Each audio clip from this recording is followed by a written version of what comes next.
Welcome back to another episode of Hockey Actually, everyone. This is our second episode. Today we'll be talking a bunch about PWHL Vancouver, some Abbotsford Canucks news, and some more. We've got Nicolleta and Izzy here. Um, let's dive into it. I think what we were going to talk about first is some PWHL Vancouver training camp invitees. We've got a whole bunch that came out the past week or so. Let's see, who do we have so far? I believe we have four Four. confirmed. Yeah. Yes. Um, and of course, getting this news from the lovely Ian Kennedy of the Hockey News. Um, Shout so out to far, Ian. Ian, so far we've got Kim Newell, goaltender. She's got a connection to BC. She's from Nelson. She played at the Burnaby Winter Club for 3 years as a kid. She spent 4 seasons with Princeton from 2012 to 2016, and then 4 seasons in China with a stint at the 2022 Olympics. Um, and she did technically retire then, but it looks like she is coming back to attend PWHL Vancouver's training camp. Um, at the Olympics, she had a pretty nice record, 1.31 goals against average and a 0.955 save percentage in 3 games. Um, what do we think? I I think she's got a good track record. I like that she's coming out of retirement for this. I think Yeah, that's right. exciting. As we've already mentioned, Vancouver is known for their goaltending. Like we have such depth there, so bringing her in, I can see why they would want that. Just adding to Campbell and Maschmeyer, you know, we'll see. We'll see what happens. Exactly. I mean, it's training camp, right? So we've got like Yeah. high hopes. We'll see how things go, right? Um, Yeah, and it's happening in November, so yeah, there, exactly. there's So still there's some time. mhm. We have a couple forwards as well. Malia Schneider, who spent 5 seasons with Colgate University from 2017 to 2022, and she was captain for 2 seasons. She joined Team Sonnet of the PWHPA in 2022 to 23, where she was teammates with current PWHL Vancouver defender Claire Thompson at the time.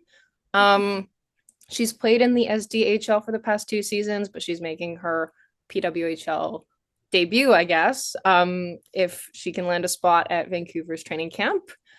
We also have Katie Chan, who I had the pleasure of talking to last week, I believe it was. She played a lot of junior hockey in BC and is still here for the time being until she goes to Sweden, as she's signed a contract with the SDHL for the 25-26 season. But she will be returning for PWHL Vancouver training camp, which will be exciting to see. Um, she split time with Colgate and Cornell, and has quite a few connections with PWHL Vancouver with Izzy Daniel, who is a current PWHL Vancouver selection. I believe we have one more. Would you like to take it away? I know you Yeah, just for chatted with her. sure. I did, and my article on her is out, so feel free to go and click on that if you want to give it a good read. But Karley Garcia is got an invite, and she's amazing. She's so much fun to talk to. I really quite enjoyed my interview with her. She plays defense. She's from Colorado Springs. She played NCAA Division One from 2018 to 2023, so like a solid 5-year career. She was an alternate captain in her final season. She's known as being like steady, defensive, like sound blue liner. Like she's pretty strong at being, a defensive D-man, well, D-woman. But yeah, she's super excited for the opportunity to just prove herself, and I think that she's gonna kill it at the training camp. She also has played with another PWHL Vancouver, one of the draftees actually, Brianna Brooks. So Nice. that'll be a fun little crossover for them. Um, and she's just like, she's ready to grind. She's ready to give it her all. She knows that this is one of her chances. Like she's gonna take advantage of it, but still enjoy the time there. So I'm Mhm. excited for her. I'm excited to see what she brings. Yeah, exactly. And I see that as a common, like it's a reoccurring theme throughout not just our chats with our players, but like other players as well, is they're, I mean, you it as is with most training camps, but you're seeing a lot of players who are like grinders, who are like hard workers, who are coming in, want to prove themselves, want to learn from the experience, regardless of whether they get a spot or not. Um, and I think regardless of whether they do, it's going to be a great experience regardless. We're going to see a lot of talent. I'm looking forward to training camp come November. Yeah, I'm super excited. I think it's going to be quite an interesting training camp to watch. I think we're going to be very privileged in that sense. Exactly, right? I don't know where it is yet. I would assume it's Probably going to be at the PNE, like where yeah, they've been exactly. hosting, yeah, or they're going Yeah. to host, yeah. But But it'll we'll see. be Time will tell. Time will yeah, tell. time will tell. It'll be fun. Okay. Well, we've gotten into some of PWHL Vancouver's training camp invitees. Let's shift gears to Vancouver hockey as a whole. Um, we've got a bunch of great Vancouver goaltending tandems. Gonna pose this question to you and to all our listeners out there of the Vancouver Canucks, PWHL Vancouver, and the Abbotsford Canucks. Who do you think has the best goaltending tandem? I will let Nicolleta start, and then we can hear from Oh, listeners later on. you're making me start down. Okay. Just thinking. In my opinion, I still think that the Abbey Canucks are very strong, but they're probably at the bottom of my list. Not that Tolopilo or Young are like bad goaltenders by any means whatsoever, because they have great save percentages and good track records. But I just think that comparing them to Demko and Lankinen and Campbell and Maschmeyer is quite challenging just in and of itself. But I'm gonna have to go with the ladies on this one. I think the ladies are reigning champs right now for goaltending. I mean, like Maschmeyer, she's got a completely decorated resume, Olympic gold, 8 world medals, like stellar stats in major tournaments. She's like super good in elite moments where she's got like a .971 save percentage at the 2025 Worlds. And then Campbell was 2024 PWHL Goalie of the Year last year. Her stats are solid. She can learn from Maschmeyer, like I think that they're going to be a very good duo, and I think that they're going to bring strong goaltending to Vancouver, and I'm really excited to see them behind the net. It's really hard to find a weak spot for PWHL Vancouver in any part of the roster, right? Like, just Yeah, thinking about that, goaltending is probably their, like, I don't want to say it's their top asset, but it's it one, kind of is, yeah, right? And it's killer. It's absolutely killer, and right. they're like the team is going to be so blessed to have such a strong goaltending team behind them. Like, I always thought that, your goalie is kind of like your make or break. Mhm. If you don't have a good goalie behind you, you're not going to feel confident to really make those moves, Mhm. go the extra mile, do the risky takes because you have someone to fall on if something bad happens. So I think we'll see some exciting plays from PWHL Vancouver. Exactly. And I feel like we see that a lot, like, um, not to put any teams down, but you do see the confidence level of the team falter when your goaltender isn't quite making the saves that your players might want them to. Not naming particular names, but I think we both know what team I'm talking about. Um, but anyways, moving on from them, You I can do guess think which team. right? Yeah. Oops. I wonder who.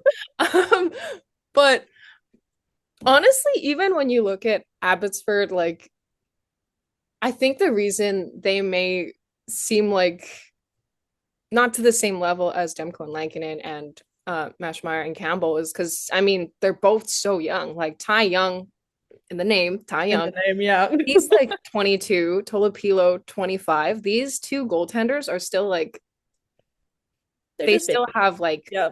4 to They've five got room years to of growth. grow. Exactly. And even now, like with what they're at now, like Tolopilo's made his NHL debut. Young, this was his first season pro with Abbotsford and Kalamazoo.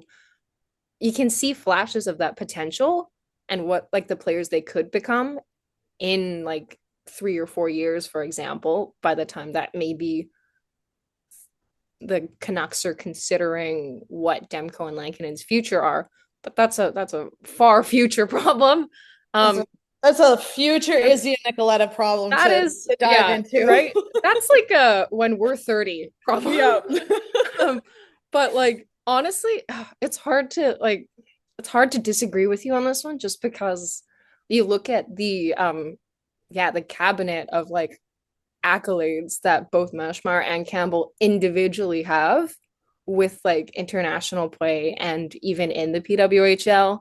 Um, Maybe I'll try to advocate for Demko and Lankinen because like look, To be it's fair, a if great Demmer was healthy, if yes. Demmer was completely healthy, I think I would have a much like harder time deciding between the two. Mhm. But it's just because he hasn't been able to show his like full potential in the past season. It's hard for me to be like, you know what, like the Canucks have the best goaltending, you Yeah. know? And I So, think like honestly, this is a great problem to have. Like, oh no, look at us. oh shucks, we've got so Ooh. many good goaltenders. Oh Tragic. man, who's the best? Exactly, right? Like we've got two like you said, Campbell was like 2024 goaltender of the year, Demko, Vezina runner up, like literally last season. Lankinen set a new NHL record for like the what's it called? First Yeah, shout goaltender in out. history to start. To start 10-0-0 on the road. Yeah, exactly, right? Like Crazy. we've like there's so much goaltending talent here in Vancouver. It's really hard to pick It's a which blessing. tandem is the best. But if the listeners and viewers have an opinion they'd like to share, you're more than welcome to leave a comment or I'm open to all thoughts. exactly, right? Any comments you might have, let us know. But moving on from goaltending, kind of, not really. I got Just a to chat little. just slightly. I got to chat with Kristen Campbell a couple days ago, and she had mentioned how exciting being in Vancouver is, and something that led her to feel that way is the fact that she played in the Takeover Tour, the Vancouver stop on January 8th. So, with that being said, let's do a little reflecting on the Takeover Tour and what this meant for Vancouver as a PWHL Which was franchise. absolutely nuts. It was Right? Were crazy. you there? I wasn't there, but like just seeing the stats, like the sold out crowd, Mm-hmm. crazy. Right? It's so exciting though for us because I feel like there's so much support in Vancouver for women's hockey, and I'm just so excited to see that manifest into the team, you know? It's going to Same. be an exciting season. It is. I mean, inaugural season, you've got so much talent coming into the team. Like every single player that I've talked to, like for interviews and stuff, they have always, without me prompting it, brought up the takeover tour as Oh, something, really? yeah, that's something that Okay. has kind of excited Given them them about coming yeah. here. Which I mean, reasonably so. Like the Vancouver stop crushed like all the other stops in statistics when it came to like I sold think it out. was the second like period, the second most sold out tour of like in general women's hockey. Oh, Like if like I'm not mistaken, like in the like world type in thing. wow. Yeah. I can double check that. Don't Yeah. quote me on that just yet, but I'm pretty certain. Honestly, that wouldn't surprise me though. I mean, at the time, I know they topped Vancouver's like the Canucks's highest sold out game of the season. Um, Yeah. I don't know if that's still the case. Probably is, but yeah. I mean, like I got to cover it and I was like honestly so privileged to be able to heading in, just seeing all like the little girls, all like the, all the women in their jerseys walking around with the signs. And when the players came out for warm-ups, I remember like lower bowl was almost full. There were so many people and you like it's not often that you see that for a neutral site game. Hmm. So that in itself was special and seeing like the reactions of everybody when there was one moment in particular, when they do the little name announcements when they're reading out the starting lineup and Marie-Philippe Poulin came on the screen and maybe a good minute of just like cheers throughout the entire arena. Um, it was a very, very special game, and I can't wait to see that energy come to the Pacific Coliseum in October, November. That's going to be so exciting. Yeah. Okay. I can't find exactly, but I'm pretty certain it's like the second highest. It's not the record for women's hockey, but it's like the second highest it's ever been. That's still very impressive stat. The highest is 21,000. Mm. So, I mean, Rogers Arena is not that large. I was gonna say I don't even think Rogers can Yeah. hit So, 20,000. yeah. Have to open up BC Place for that, but But yeah, anyways, so there you go. That's yeah, yeah, that's super exciting. And right. it's just a cool like little thing that Vancouver's got going on, and I'm just excited to see how it translates into the regular season. Same. Like honestly, I'm excited to hear more from the players to see like once they step out onto the ice for the first time wearing that Vancouver jersey, that's gonna be like Nuts. Nuts. We're gonna be there. Well, I hope that we're gonna be there for that game. I hope. we should Uh, be. Should be, we should be. And We we'll sh- let you guys know if we are there. We'll let you guys know what the vibes are like, but it's Mhm. probably gonna be immaculate. And Yeah, I'm just excited to hear, different people's perspectives on what it's going to be like. So, yeah. exactly. It's gonna be fun. But if you do happen to see us when we're there, just wave, smile, introduce yourself. We're more than happy to have a conversation about any hockey, Vancouver or non-Vancouver. Um, Literally anything. yeah. It So is like it is, while it is a job, it is also a hobby, Like, exactly. Yeah. Like we're being paid to have fun yes, in some exactly. ways. Feel free to come to us with anything, any questions. Can't guarantee we can answer them all, but we'll Right? do our best. We can talk. We can come up with an answer in a collaborative kind of discussion way. Like a political answer. Political answer. Yes. Okay. Shall we get to the Abbotsford forward re-signings? I think we shall. Let's do it. Past couple days, Abbotsford has made some moves. Mostly re-signings. We had one free agent signing, but we'll get to that later. Um, from what I'm seeing, okay, so for starters, let's go over the forwards that they re-signed. We've got Dino Kambeitz, Cooper Walker, Ben Berard, and Zach Okabe. These are all, in my opinion, depth adds, which you're gonna need now that Phil Giuseppe and Sammy Blay are no longer part of the Abbotsford Canucks. But It's um, sad. it's sad. But it'll be nice to see these players who may not have gotten a lot of ice time with Abbotsford get some more coming into next season. I Oh, mean, for sure. they're familiar with the systems that Manny Malhotra, head coach Manny Malhotra, kind of likes to preach within his locker room. So having that familiarity with the system is a good thing. Uh, Yeah, I was gonna say I'm super excited to see how Walker kind of goes into Abby's season because mhm, he's quite like with Ratty possibly being like out for the first couple of games because of injury. Like I think he's got his opportunity. Like mhm. he's got his opportunity to shine, and like he's pretty steady. Um, and he's familiar with Manny's system and plays it Mhm. well. So I'm excited to see what he does. Yeah, exactly. And especially since Walker is a center and we don't know what's going to happen with Rod 2 quite yet. But if they do decide to shake up the lines a little bit, have another center down there, regardless, they need that extra body for the depth. It'll be nice to see what he can come up with when he's with Abbotsford. I think someone who's in a similar scenario is Ben Berard, who didn't see any AHL time last season, but he did play with the Texas Stars for a couple of seasons before signing with Abbotsford and Kalamazoo.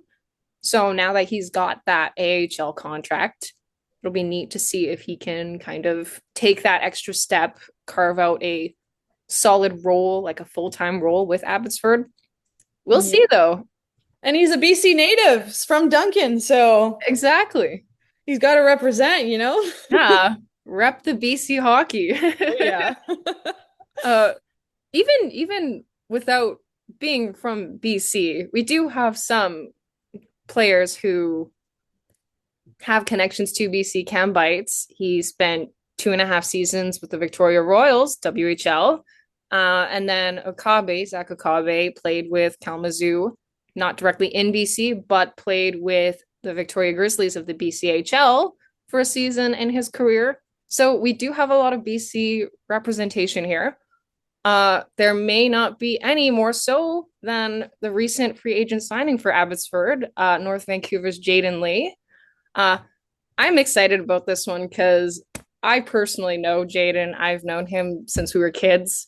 Oh, His whole family plays hockey. And what's it called? wow. He's got like 3 siblings.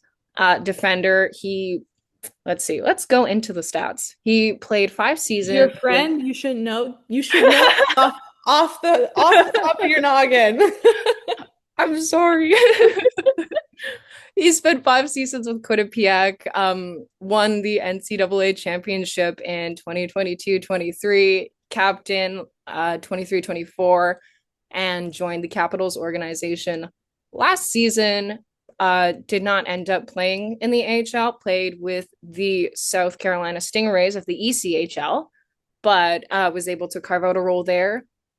And honestly, bias aside, I like this signing just because Abbotsford recently parted ways with Cole McWard and Akito Hirose. And we don't know what Christian Molanen's fate is. Currently a free agent. We'll have to see if he ends up re-signing or if he ends up going elsewhere.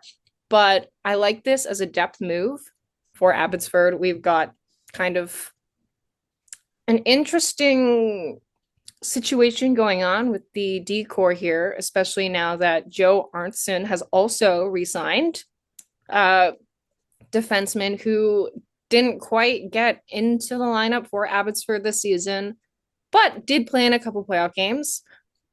So we've got 2 defensive depth signings. What do we think of what's going on here in Abbotsford? Honestly, I'm not 100% sure what their thoughts are in regards to that. I like that they're thinking depth for the decor, especially after last season. But I thought that they ended strong with their defensemen, like I personally am a Mancini fan. I love this man, like on the ice. He is such a strong player. He knows where the puck is. He scans the ice. Like he knows what he's doing, and I really like him. I really liked him with Breezeball, actually. They were a good pair. Yeah. But maybe they're thinking maybe a potential decor projection is right side, you have Wu, Lee, Mancini, and Willander. And then on the left side, you've got POJ, Schultz, Brisebois, Kudryat, Stev. Oh God, I cannot say that name. And Minio. It's interesting because I think a lot of Abbotsford's decor depends on what Vancouver does. Just because, not to bring it back to the big club, but if you have Hughes Hronik, you have Myers Forbert, and then you've got Pedersen, and then the other Pedersen.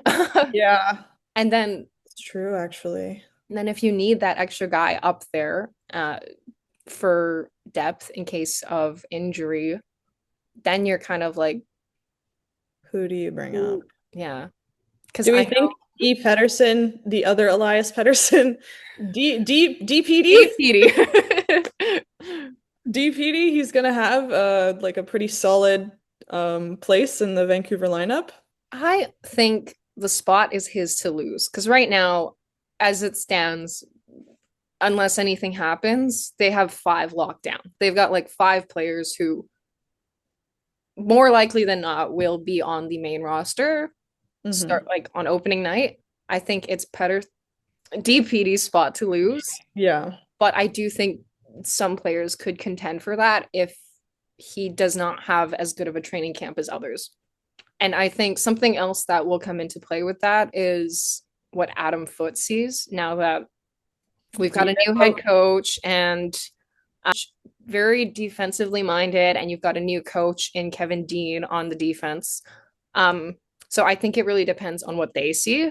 I think one player who has the opportunity to potentially push for his own spot would be Mancini.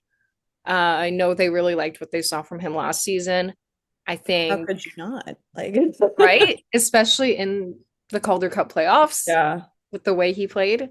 I think someone else whose name interests me in that spot is Pierre-Olivier Joseph. Hmm. But I do think he is going to end up being an Abbotsford, like staple in Abbotsford. If anything, he'll be the depth guy to come in. When necessary. If someone's Exactly. in, whatever happens, yeah. Exactly. The name that stands out to me, though, in particular, is Tom Wielander, just because he's signed his ELC earlier in May, and I know he's open to playing in Abbotsford. The goal would probably be to come up to Vancouver, and when he does do that, it'll be pretty special given that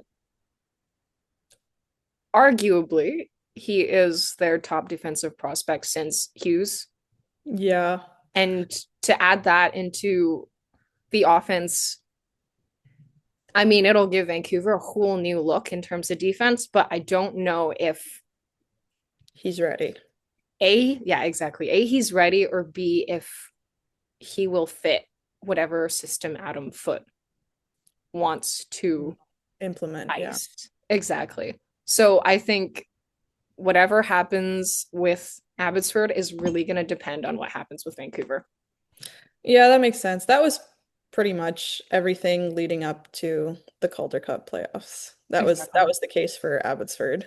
Mm-hmm. So I'm not that surprised that that is most likely going to be the case in this year. But I would like Vancouver to have more stability in their core and like really play the players together more often than not. Mm-hmm. Like I think there was too much up and down, up and down, up and down last Mm-hmm. season where it was really just okay, if someone had a bad game, like they were out of the lineup, someone else comes in. Mm-hmm. Whereas this year I feel as though maybe they should, okay, you have a bad game, give them another chance. Then if it's really tragic, obviously. No. Maybe switch out a little bit. Yeah, but Yeah. I think that they need to give a little bit more leeway and opportunity for the team to really play as a team. Mm-hmm. So Exactly. Like kind of that's get their footing as a core group first before yeah. they experiment. Yeah, that's fair. I do think like hopefully, I mean, injuries were such a big problem last season. Yeah. Is that it isn't the same this season? But even if it is, I mean, looking at it, we've seen that there's a lot of depth on defense where I think they'll players be come fine. in. Exactly. They'll come in and they'll be able to fill in if needed.